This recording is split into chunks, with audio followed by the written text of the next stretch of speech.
usando va a ser un cuadro y yo voy a estar reutilizando este. Les voy a estar tratando de dejar una fotito a un lado para que vean la idea que les compartí antes para San Valentín del año pasado.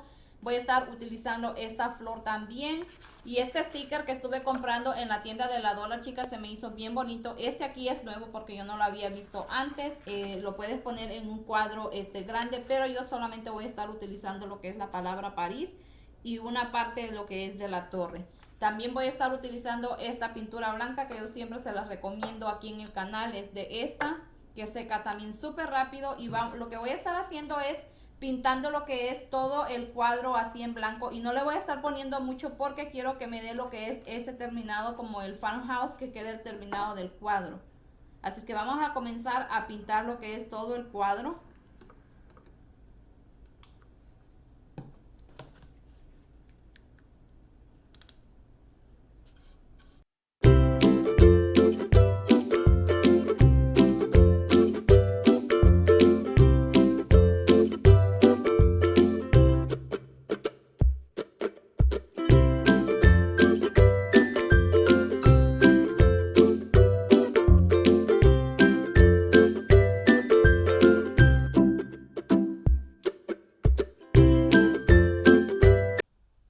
Ya tengo pintado lo que es el cuadro, chicas, y así estuvo quedando más o menos de esta manera. Ya está muy seco. También ya estuve cortando lo que fue la letra de la palabra París, al igual lo que es parte de lo que es de la Torre Eiffel. Así es que yo solamente voy a estar usando lo que es una parte de la Torre de Eiffel. Aquí te viene así lo que es las dos para que tú las puedas estar uniendo, pero yo solamente voy a usar lo que es una parte. Así es que lo que voy a comenzar a hacer es a pegar simplemente un lado de ella.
manualidad lo que vamos a estar necesitando va a ser una corona. Esta es de la tienda de la Dollar Tree. También vamos a estar necesitando de estas flores que también son de ahí. Yo todas estas las voy a estar reutilizando, así es que estaremos utilizando de estas, son de esas ramitas. También voy a estar pintando lo que es la corona y voy a estar pintura en spray. También estaré utilizando pintura negra de esta que te cuesta como unos 50 centavos ahí en la Walmart, al igual que este otro que es como de madera, sí, este te cuesta también como unos 50 centavos allí en la Walmart y este dice familia. Así es que este es todo lo que voy a estar utilizando para estar recreando lo que es esta corona.